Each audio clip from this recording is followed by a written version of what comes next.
And So it's we do interesting like, because I noticed that black coral was a little denuded. A lot of the polyps were gone. And I've been having a sort of negotiation with people about whether or not the Brisinghids are actually feeding on those polyps, or if they just take advantage of the denuded sort of condition when it happens. No. So anyway, that's my blurb, and I'm sure we'll see another one again. 240? So, thank you. Sorry. I was at 330 before, so I just subtracted 90. But you're looking at 310 now, so... Yeah, of course. Oh, I rotated, yeah.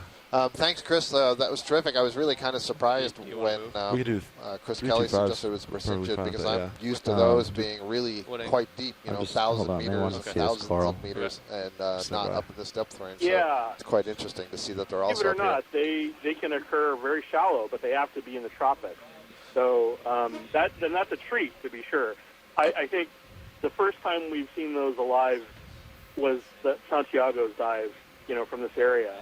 The Japanese have seen them, video? But I don't think that they've really sort of publicized it, or it hasn't been in the it's not in the literature quite yet. Their name for it is actually Demon's Head Sea Star. It's kind of cool. Burning Wheel, Demon's Head Sea Star, or something like that. Yeah, that's great. Anyway, no, it's really exciting to see those, and I hope we see many more. Chris, do you know, has there been enough work done on this group to know if that's a whole separate evolutionary group from the Brisinghids, or is it multiple independent? Copy that, Bridge. I think Dive Soup's on his way up there. Just a moment. Yeah, okay. They're more closely related, I think, to the sort of other forcipulates, like sea stars that are related to, for example, like Pies-Aster, or so these are sea stars that have little claws. And so things like the common sea star you see on the east coast, Asterius, or it's pretty solid all sea stars along on the here. west coast, Pies-Aster. And these show characteristics of shallow water sea stars. Thanks, so video. they have papula. They actually have gills. We can come on if out. you look at Fraeolus, so I think we the can ones that you see at like 5,000 meters, they actually have no gills to speak of. They're all plates. The body wall is much 10 meters, thinner, 240. and these are actually kind of almost fleshy. Bridge, RV so, and they actually have color, you know, other than Nova Guinea, which is braces in orange. Meter, this is one of the few stars that is actually kind of red, and you know, and displays like a more than one color. So there's a lot of cool things about them, and you know, and so like I said, seeing them alive is really something. To me, this is the coelacanth. That's how exciting it is. That's great. That's a good comparison. The coelacanth being I think they're related to the lungfish, but the fish that people thought was extinct and showed a nice transition to legged mammals. Great. Thank you, Chris. Definitely. What's up? I mean, I could go on, but these Brisinghids show a lot of differences from what I call your on my standard the red line, the one that you would see, kind of you know, make it parallel right in front of the wall. Sure. And there are some really spectacular images that the South Africans have of having seen these, you know, in really shallow water, and it looks amazing. It's just astonishing. So. Well, I'm glad we were able to get a close look at it. I'll let you get to it, but thank you for stopping and taking imagery. Rotate a little more port. Thank you. Good deal. So that was Chris Mott, the Smithsonian Institution. That's good. Yeah, you can sort of split the difference between those two.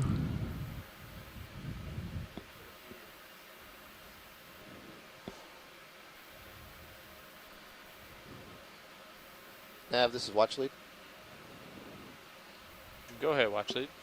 Can you give me one more update on the off-bottom time? And this time I will make sure I pay attention to what the clock says too. Sure. Now it's 11 minutes. Copy that. Thank you. So we have about 11 more minutes to move around the bottom here and hope we see some fish swim by and regal us with their presence. Boy, this is a really steep feature, so I'd like to hear from some of the fisheries folks about how they think fish associate with a steep wall like this. I would have expected you need more of a ledge or something to be on.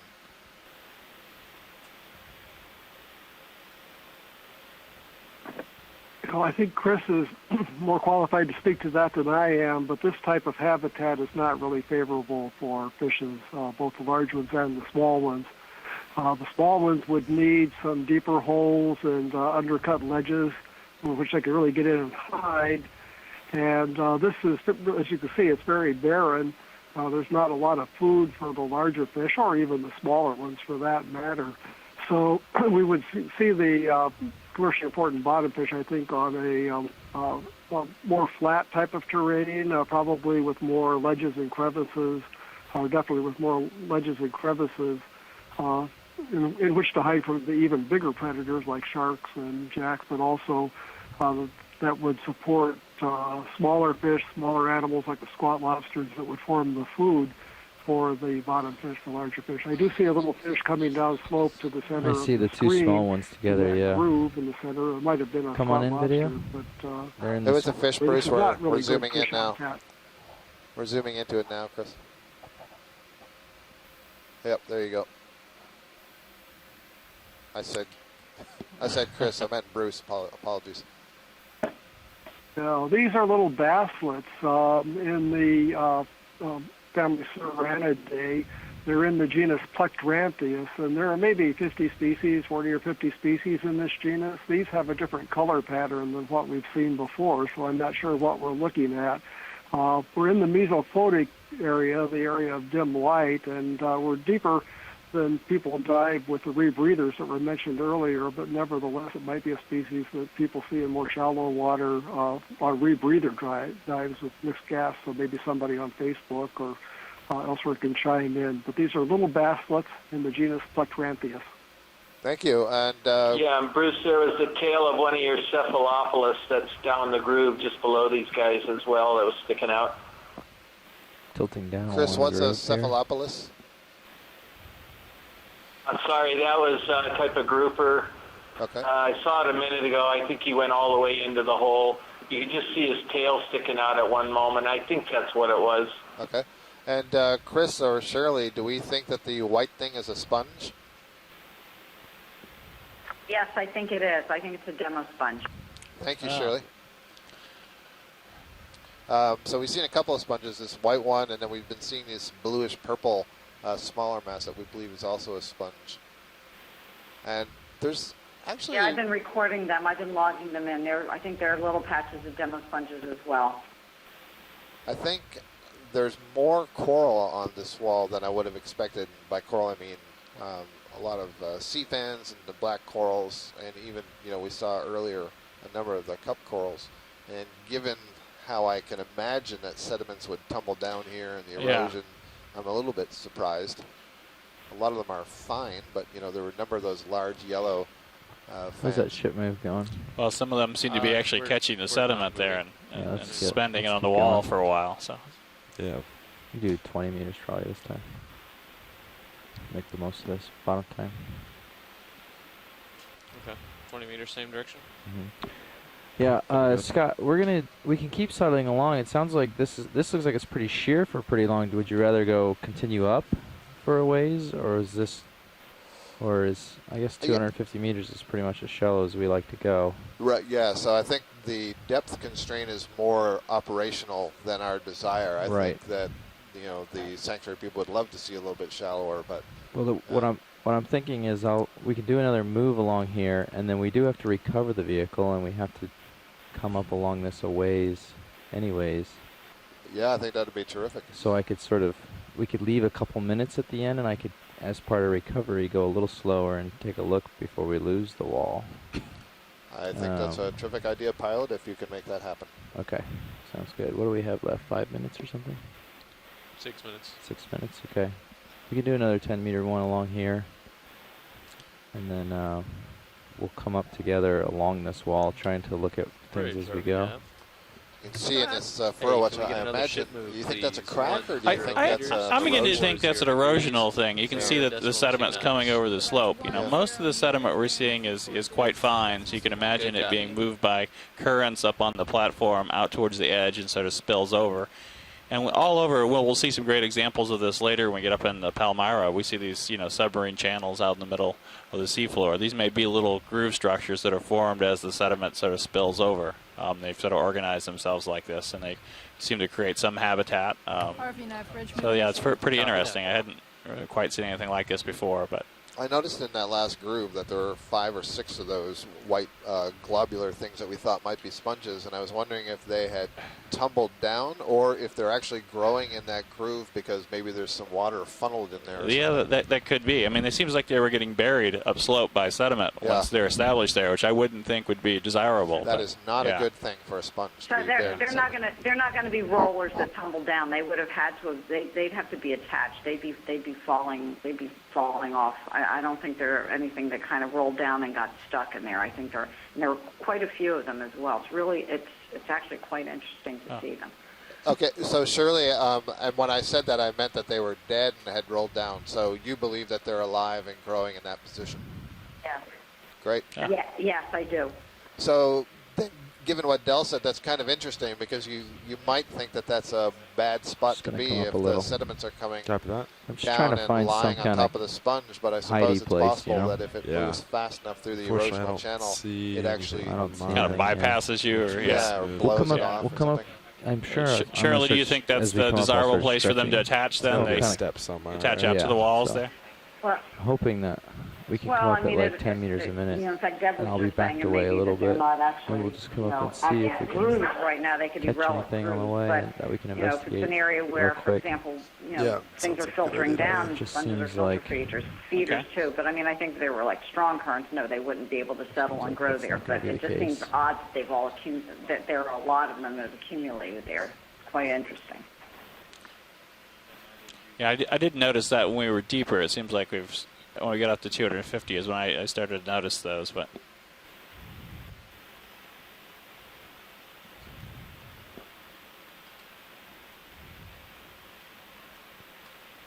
I'm just excited to see demo sponges instead of just hexactinellids. Yeah, when we dive a lot deeper, we often see hexactinellids. These are the so-called glass sponges, which have this just magnificently beautiful architecture.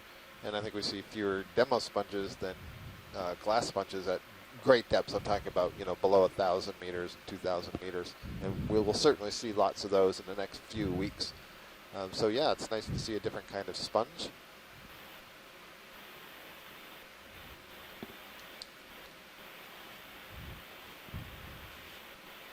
So I don't remember who said it earlier. I think the word barren was used, and it does look like there's relatively little here. But in fact, whenever we go in, there's actually a fair amount of stuff.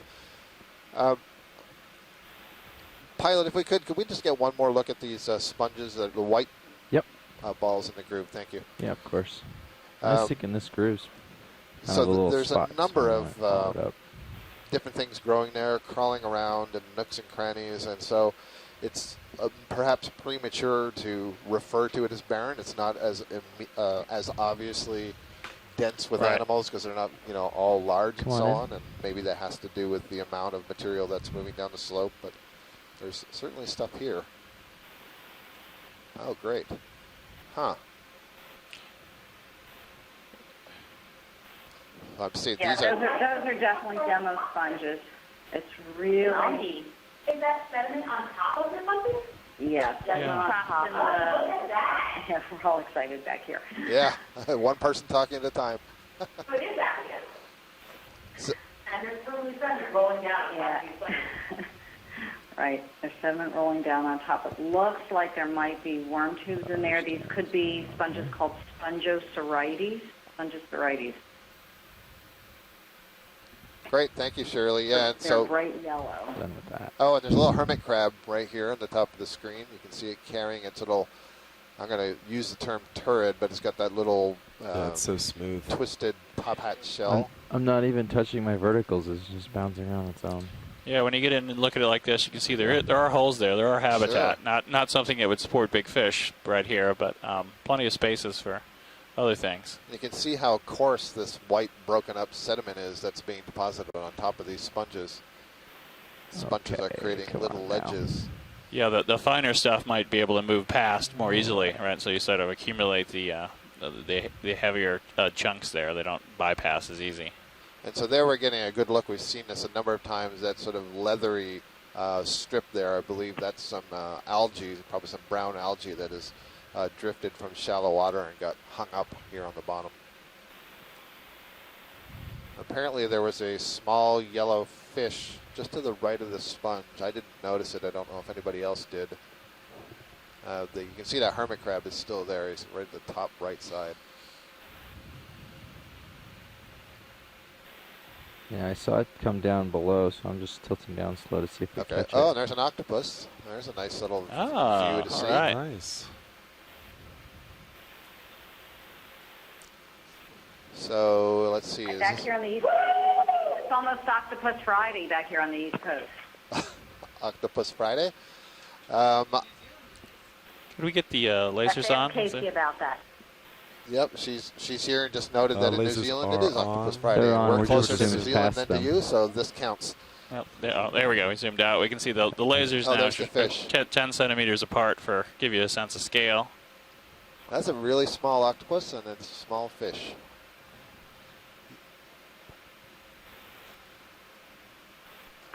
That fish almost looks like a goby, and this would be a very deep, it's very deep for a goby, but that's what it sure looks like. There are mesophotic gobies that have recently been found in the Caribbean and a few other places.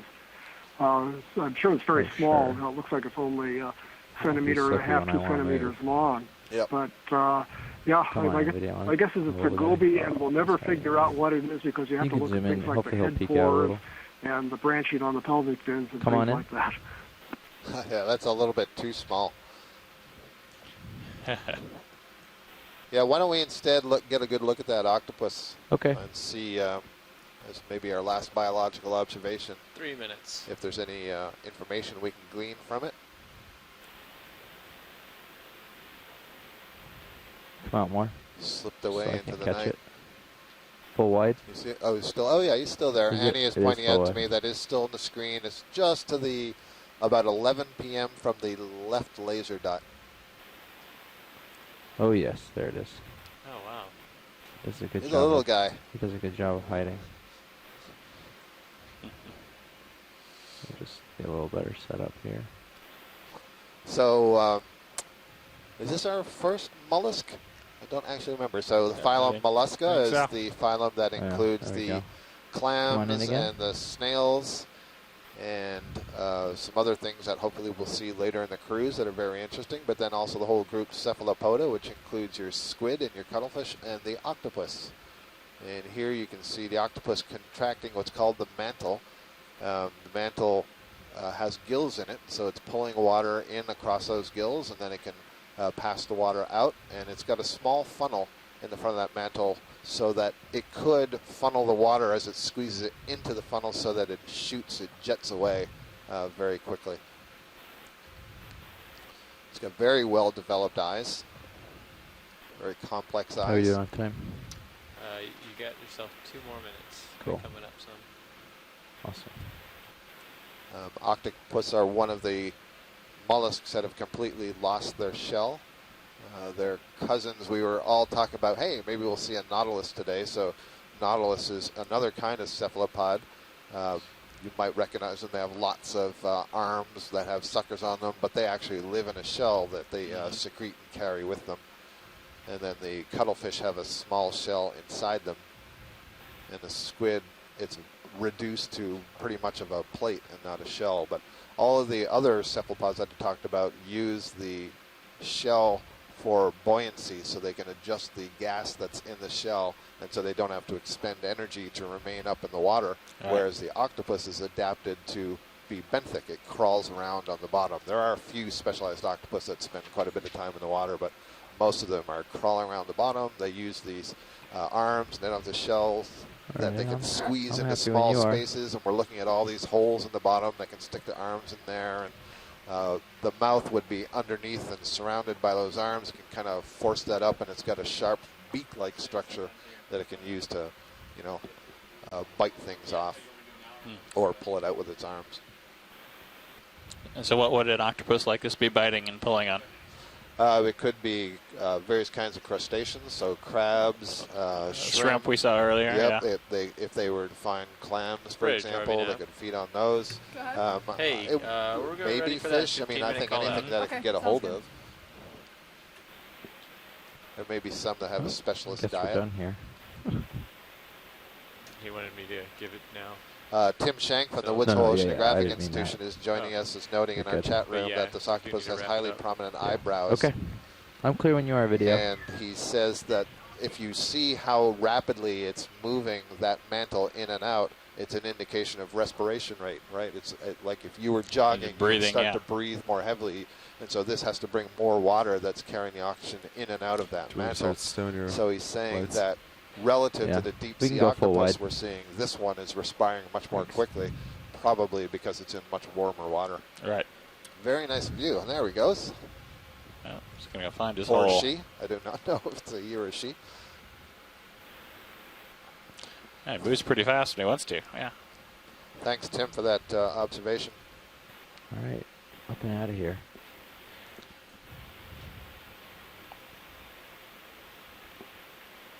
We are at 234 Bridge. meters depth. Go ahead, Bridge. It's approximately standing by up here for you, 19.78 so, degrees uh, Celsius down here, and we're to diving shift, just about 6 kilometers center of rotation off and the disengage the prop port rudder. southeastern Copy that. shore I'll let you know. of Thank you. Tuatila and the American Samoa, and we're within the boundaries of the sanctuary. And I wanted to note, we haven't actually collected anything, but we did have a permit to collect here from the National Marine Sanctuary of American Samoa. Do we want to do anything I at the believe drawer? the permit is also covering So we can our, correct? allowing us to Right. operate in the within the zone. That coral is something new. If we're not actually recovering, that purple thing is different from anything we saw. It just went off the bottom Yeah, I right of the saw screen. it. We were recovering. Okay, but no problem. I No can problem. slow down and take a snap for you. There we go. It's got to be quick though. I don't want to. Yep, understood. Be I recovering was shortly. looking away, and Yeah, that's okay. that's what happens. Come on in. Loud and clear, Dasu. Great. So this is another sea fan, but it's a different species than we've seen before. It's probably in what's called the family Plexauridae. They're extremely diverse. Lots of genera and species, Okay. and very hard to All right. identify without actually having One images and looking at some of the still image. microskeletal images. Thank you, pilot. Off we should go. I suspect we'll just be able to Yeah, Full so, wide. so Noah's had a Thanks, we've had a lot Yeah. of cruises operating here out of American When Samoa would in this you like, area. We're doing lots of benthic habitat port mapping prop, and port rudder creating some very disengaged, nice and, nice products that'll and inform the, the habitat center and also rotation hazards in this area. So all we of can these do that data now are if we're publicly in our available, position, and shouldn't we encourage scientists out there to make use, of course, of Okay, the I'll just- video we're I'll just looking have at, him do but it as soon as we also start up. keep in mind that we're making multi-beam bathymetry and backscatter and water column sonars Okay. and all those other data sets available. We're, Open, pulling freely up open here. to you, so take advantage of Everything's it. stowed. And for the I heard general something about public, the all ship the needing to images and the video that you're seeing, or a good sampling of turn them, around or are something. available No, we're on not NOAA's doing that. website. We're going to If you recover just in our Google position. search Okeanos And, Explorer, or you may and then we're already gonna be there, check have made the position link to 50. watch the video that you're Great. watching. But if you're on YouTube, you can go to the Okeanos Explorer website, and there will be lots of All right. highlight videos. There will be images that you're free to download and use as your computer backdrop if you want, or any such use. It's all public access. There's a number of background information, stories, blogs. It's just really rich with information. You can learn an awful lot. Not just the cruise that we're starting now, Yeah. but past expeditions. They're all archived there. And so, unfortunately, we have to conclude our short dive today. We're all really excited that we were able to get into the water, given all the constraints and There's no reason all to the work follow that me the around. ship's You crew can had to peel do off this to the left past whenever. week in port Copy to that. be able to get us Sorry, out here in rotate the first now. place. But it's a good start. Yeah, it was Good great. It start. was a great first dive. We've got 3 more weeks coming up, so I hope you'll all be tuning in. 2 things to let you know. For the scientists, we are going to have our post-dive call and pre-dive planning call for the next dive just in just a couple of minutes. Say and 5 minutes. 5 minutes. And then for everybody, the scientists and those of you on shore, we're now moving north into a more remote part of the Pacific. Well, I wouldn't say that this is not remote, but we are very close to American Samoa.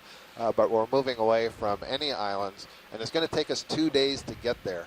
So there won't be a dive on Friday. There won't be a dive on Saturday, but we will be diving on Sunday by the time we get up there. So please do tune in again, and thank you to all the scientists who got on the phone, who got in the chat room and helped us out. Great. Yeah, and then we'll have 3 dives in a row once we do get up there. So, That's right. So stay tuned. And some pretty exciting stuff up in the Cook Islands. Yeah, the Manihiki Plateau. So it'll be great. I think there'll be some fascinating geology and biology. This is Dr. Tachi. Perfect. On the behalf of the National Marine Center of American Samoa, I just want to say, Father Lava, thank you for your work for the dive today.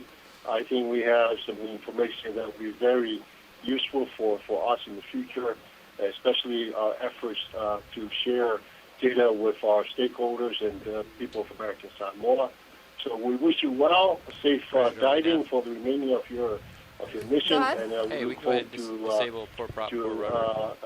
work with you in the future. Will do. Do you want me Thank you to very shift much. the center of rotation? Talofa Tuatasi, yet. thank you so much. I'm really glad we were able to get down here today So and did you say something about it? share these Yeah, I'm going to videos start with you. spinning up for Yes, real thanks for here. your hospitality while we were in port. And, It was we great. RV nav bridge. The ship's port going to prop, pull port us away rudder, from the save. wall, right? Yeah. Yeah. No, Be careful, stay up. You're going to come ahead on the ship. All right, thank you guys. So for scientists who can help us What's out that? on the post-dive call and pre-dive planning, give us 4 more minutes. That looks Okay. like it would be Maybe we can at half past the just hour. put a ship move in 10 meters then or Yeah, something, just yeah. to get me away from this wall. Bridge, They're RV coming now. up. Go ahead. Hey, can we go ahead and put a ship move in also while we're waiting? Video, this is survey. We need 10 meters at 190. Can you please disconnect the telecon from Was the that live 15 video feed, meters? but leave it Okay, I'm connected to the ship? spinning up to 15 almost meters 30 works, here, yes, so 15 meters, So 5 meters. you One can 5 We will be come up. moving it shortly, and You we'll be back quicker with over me? from then, Decimal two. but we just don't need it going out over the live video feed.